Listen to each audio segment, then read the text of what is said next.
అందరికీ వందనాలు. దేవుని ఉదయకాలంలో ప్రభుని ఆరాధించడానికి వచ్చిన మనందరం ఇంతవరకు మన ప్రాణప్రియుడైన యేసు ప్రభువారిని మన కొరకు ప్రాణం తిరిగి ఇచ్చిన దేవాది దేవుని పాటల ద్వారా మనం స్తుతించాము.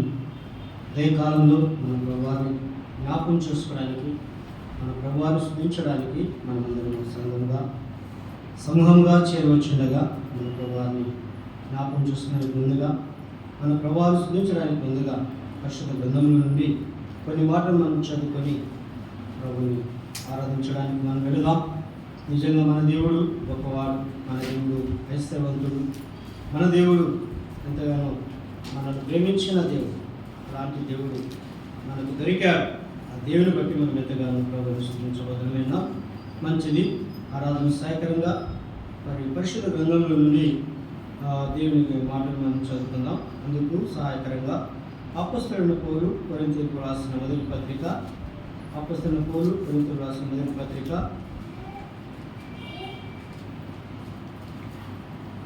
18వ వచనం నుండి 23వ వచనం వరకు మనం చదువుకుందామండి. 18వ వచనం నుండి 23వ వచనం వరకు మనం చదువుకుందాం. అపొస్తలుడైన పౌలు 1వ అధ్యాయము 18వ వచనం నుండి 23వ వచనం వరకు మనం మార్చి చదువుకుందామండి. 1వ అధ్యాయము మొదటి కొరింథీ 1వ అధ్యాయము 18వ వచనం నుండి 23వ వరకు.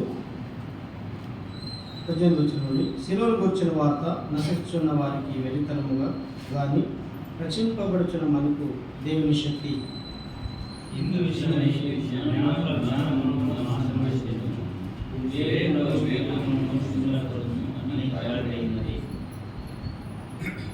వచ్చిన జ్ఞాని ఏమాయను, శాస్త్రీయమాయను, ఈ లోకము తర్కవాది ఏమాయను, ఈ లోక జ్ఞానమును దేవుడు వెలితనముగా చేసి ఉన్నాడు కదా.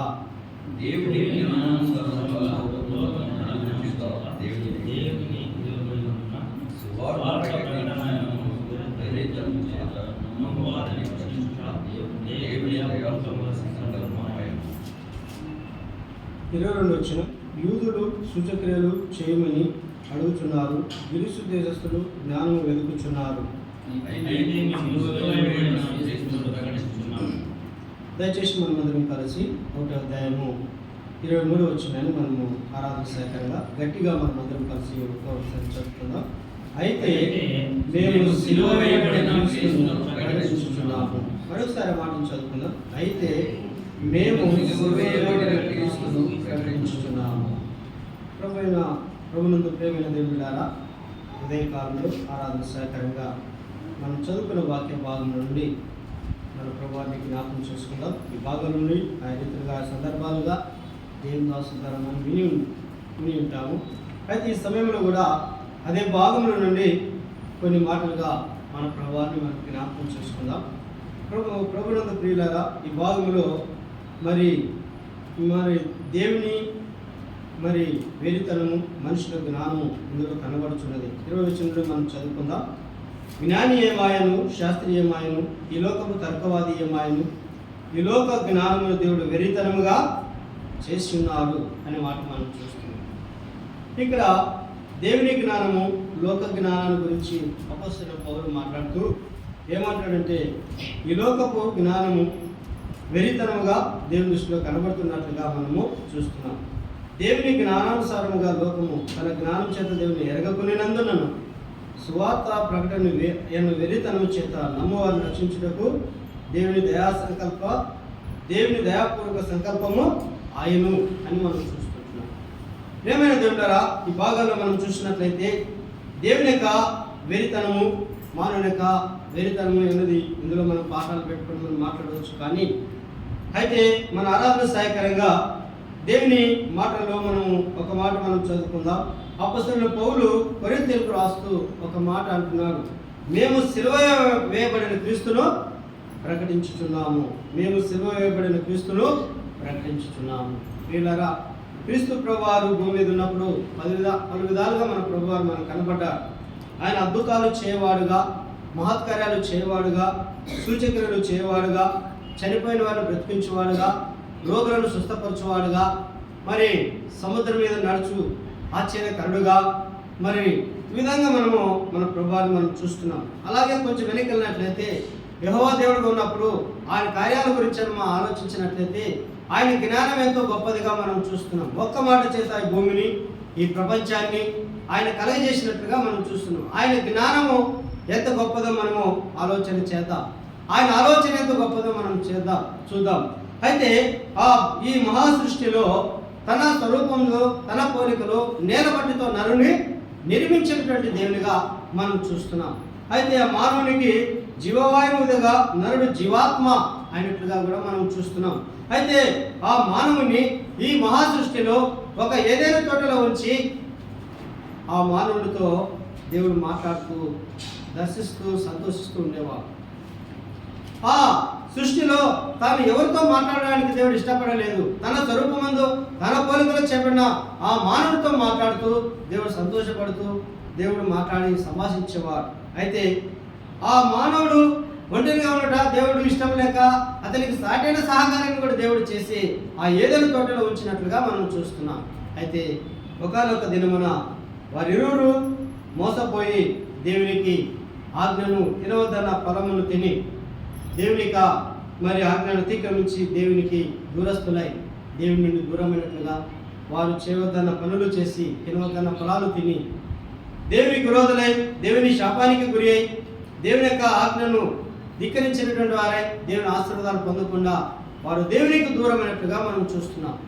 అదే స్థితిలో మనం కూడా మరి ఆదాము అవ్వల వంశం నుండి వచ్చాము కాబట్టి మనం కూడా ఆ వంశం నుండి వచ్చాము కాబట్టి మనం కూడా దేవునికి దూరస్తున్నటువంటి వారం, మనం కూడా చెడిపోయినటువంటి వారు, మనం కూడా దేవుని ఎరగనటువంటి వారం, దేవుని ప్రజలమే కానీ దేవునికి దూరస్తున్నటువంటి వారు, దేవుని ప్రేమను పొందగలటువంటి వారం, దేవుని స్తుతించలేనటువంటి వారం, దేవుని యొక్క ఆ సహవాసాన్ని పొందుకోలేటువంటి వారు. ఎందుచేత అంటే ఆ ఎఫెసీ పత్రిక 2వ అధ్యాయంలో మనం చూస్తున్నాం, మీరు మీ అపరాధముల చేతను పాపముల చేతను, మన పాపాలను బట్టి మన అపరాధాలను బట్టి మనము చచ్చిన వారు. అంతకుముందు ఏమయ్యా మనం దేవునికి దూరస్తులుగా ఉన్నాం, దేవుని యొక్క సన్నిధికి వెళ్ళలేని స్థితిలో ఉన్నాం. ఇలాంటి వరమైన మనలను దేవుడు తన ప్రేమలో మనల్ని జ్ఞాపకం చేసుకున్నట్టుగా మనం చూస్తున్నాం. అందుకే పౌలు ఎఫెసీ సంఘానికి రాస్తూ అంటాడు, ఆయన జగత్ పునాది వేయబడక మునిపే క్రీస్తు ప్రేమలో మిమ్మల్ని ఏర్పరచుకునేను. ఎప్పుడంట?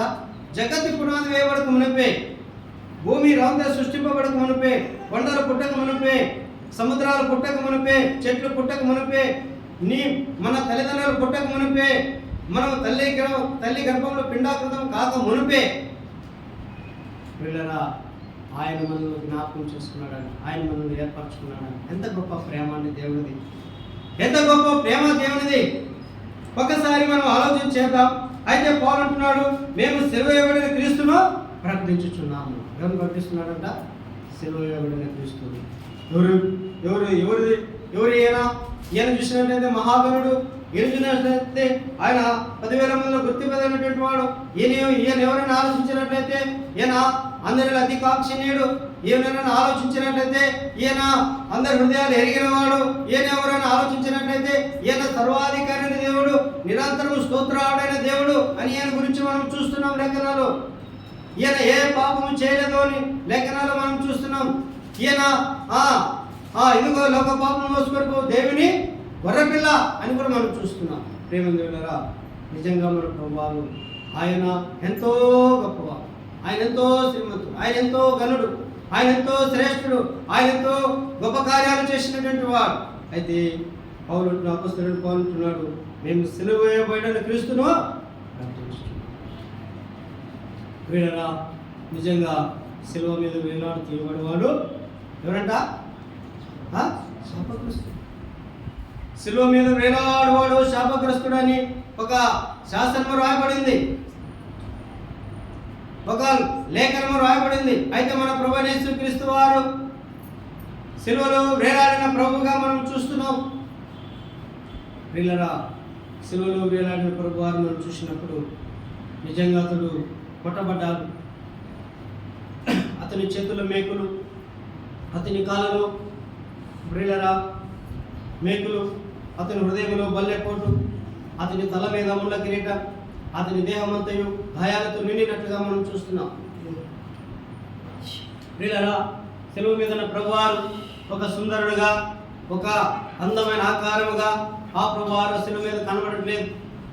ఆ శిలువలో ఆ ప్రభువారు చూసినప్పుడు ఆయన గాయపరచబడిన వాడుగా, ఆయన మొత్తబడిన వాడుగా, ఆయన ఆకారాన్ని కోల్పోయిన వాడుగా మనం చూస్తున్నాం. అయితే ఆయన గురించి లేఖనాల్లో రాయబడి ఉంది, ఆయన 10,000 మందిలో గుర్తింపదగిన అతి సుందరుడని ఉంది. అయితే ఆయన గుర్తింప రూపం లేని వాడుగా మార్పునటువంటి ప్రభువారుగా ఆయన చూస్తున్నాం.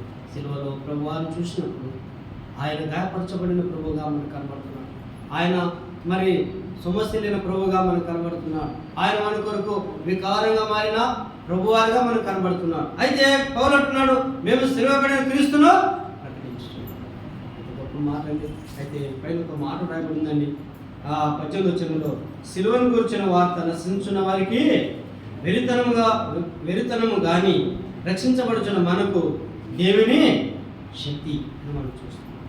సిలువను గురించిన వార్త, సిలువలో లోక పాపల కోసం క్రీస్తు బలి అయ్యాడు అని చెప్తే అది లోకానికి వెరితనంగా ఉన్నది. కానీ ఆ సత్యాన్ని తెలుసుకుని నమ్ముకున్న మనకు అది ఎలా ఉన్నదంట, దేవుని శక్తి అని చూస్తున్నాం.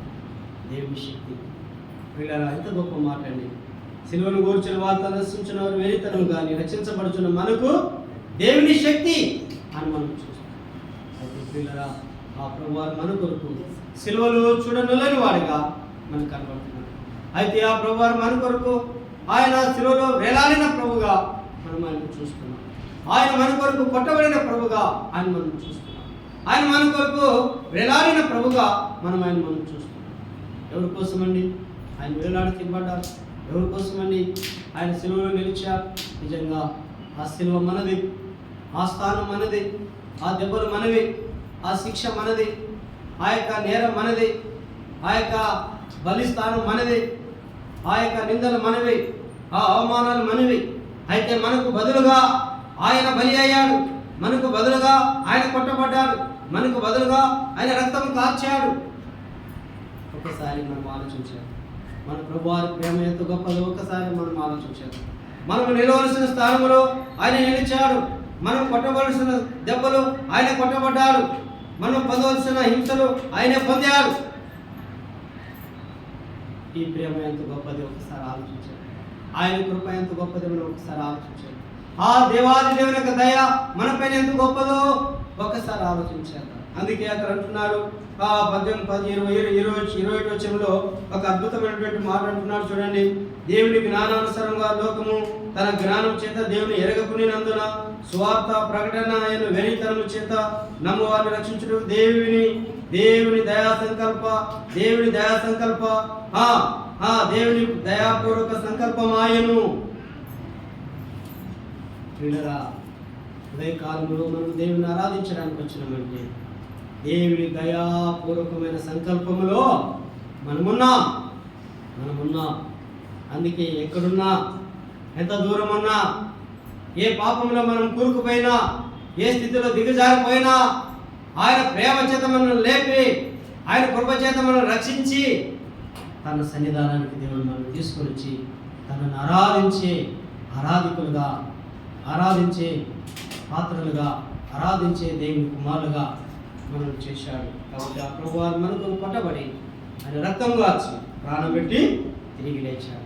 ఆయన ప్రియులారా, మరి నిజంగా సిలువలో ప్రభువారు మనందరి దోషములను భరించాడు. మనందరి పాపం యొక్క వేదనను ఆయన కలవలసిన చెల్లించి, మన పాపపు క్రేదనాన్ని చెల్లించి, మన విమోచన క్రేదనాన్ని చెల్లించి మన కొరకు ఆయన బలి రక్తం గార్చి ప్రాణం పెట్టి తిరిగి లేచినట్టుగా మనం చూస్తాం. అందుకే యోహాను భక్తులు అంటారు, ఏమంటున్నాడంటే యోహాను రాసిన పత్రిక 3వ అధ్యాయంలో, మనము దేవుని పిల్లలమని పిలువబడినట్లు తండ్రి మనకెట్టి ప్రేమను అనుగ్రహించను చూడండి. ఎక్కడ చూడాలి? మనము శిలువలో వేలాడుతున్న ప్రభువాన్ని మనం చూడాలి. ఆయన చేతుల్లో ఉన్న గాయాలను మనం చూడాలి. ఆయన కాళ్ళలో కొట్టబడిన వేకులను మనం చూడాలి. ఆయన హృదయంలో పొడవబడిన ఆ బల్లె పోటును మనం చూడాలి. ఆయన దేహంలో కొరడా దెబ్బలతో గాయపరచబడిన ఆయన దేహాన్ని మనం చూడాలి. ఆయన తల మీద పెట్టబడిన ఆ ముళ్ళ కిరీటాన్ని మనం చూడాలి. ఆ ముళ్ళ కిరీటం నేను ధరించాలి, ఆ వేకుడు నేను కొట్టించుకోవాలి, ఆ కొరడా దెబ్బలు నేను కొట్టబడాలి, నేను అలా రక్తం చిందించాలి, నా దోషాన్ని బట్టి నేను అలా గాయపరచబడాలి. అయితే నా ప్రభువారు నన్ను ప్రేమించి నా కొరకు నా స్థానంలో నిలిచాడు. నేను నిజంగా దెబ్బలు నావి, నిజంగా ఈ విధంగా నేను కొట్టబడాలి. నా పాపాలను బట్టి నా దోషాన్ని బట్టి నేను ఈ విధంగా గాయపరచబడాలి. నేను ఈ విధంగా హేళన చేయబడాలి. నేను ఈ విధంగా మేకలతో గాయపరచబడాలి, కొడాలతో గాయపరచబడాలి. అయితే నేను కూడా ఇలా నా పాపాలను బట్టి శిలువ మీద వేలాడి తీయబడాలి. అయితే నా ప్రభువారు నన్ను ప్రేమించి నా కోసమైన శిలువలో వేలాడి తీయబడ్డాడు, నా కోసమైన గాయపరచబడ్డాడు, నా కోసమైన తన రక్తము చిందించాడు, నా కోసమైన తన ప్రాణం అర్పించాడు. ఆయన తిరిగి లేచాడు. ఆయన ప్రేమ ఎంత గొప్పది, ఆయన దయ ఎంత గొప్పది అని మనం జ్ఞాపకం చేసుకుని ఆయనను ఆరాధించడమే ఆరాధన. ఉదయకాలంలో ప్రభుని ఆరాధించడానికి వచ్చిన మన కొరకు శిలువలో వేలాడిన ప్రభువాన్ని మనం చూద్దాం. మన కొరకు శిలువలో రక్తం చిందించిన ప్రభువాన్ని మనం చూద్దాం. మన కొరకు శిలువలో గాయాలతో వేలాడిన ప్రభువాన్ని మనం చూద్దాం. ఆ ప్రభు ప్రేమను చూద్దాం, ఆ ప్రభువారి యొక్క దయను మనం చూద్దాం. నిజంగా మనం గొప్పవారం కాదు, నిజంగా మనం ఎన్నిక లేని వారు, నిజంగా మన పాపాలను బట్టి మన మరణానికి పాత్రలు, దేవుని ఉగ్రతకు పాత్రలు, నశించి నరకానికి వెళుతున్న మనలను ఆయనే మనల్ని జ్ఞాపకం చేస్తాడు. ఆయనే మనలను ప్రేమించాడు. ఆయనే మన పట్ల తన కృపను చూపించాడు. ఆయనే మన కొరకు బలి, ఆయనే మన కొరకు రక్తం వార్చి ప్రాణం పెట్టి ఆయన విశ్వాసం నుంచి మనల్ని తన పిల్లలుగా చేసుకున్నాడు, తనను ఆరాధించే వారిగా మనం చేసుకున్నాం. అందుకే పలుకున్నాడు, నేను సిలువబడిన క్రీస్తును ప్రకటించు. ఎలాంటి ప్రభువుని ప్రకటిస్తున్నాడంట? సిలువలు వేలాడుతున్న ప్రభువును. ఎవరి కోసం వేలాడ? మానవులందరి రక్షణార్థమే బలి అయ్యాడు. మానవులందరి రక్షణార్థమే రక్తం చిందించు. మానవులందరి పాపపు క్రయదానాన్ని ఆ సిలువలో చెల్లించాడు. వారి కోసం ప్రాణం పెట్టి తిరిగి లేచాడు. ఆ దేవాది దేవుని యొక్క ప్రేమను మీరు తెలుసుకోవాలని సిలువలో వేలాడుతున్న ప్రభువాన్ని నేను ప్రకటిస్తున్నాను. ఉదయకాలంలో నిజంగా మనం కూడా ఉదయకాలంలో మన కొరకు సిలువలో వేలాడిన ప్రభువారిని ఆరాధిస్తూ స్తుతిస్తూ ఆయన నామాన్ని కనపరచుగా దేవుని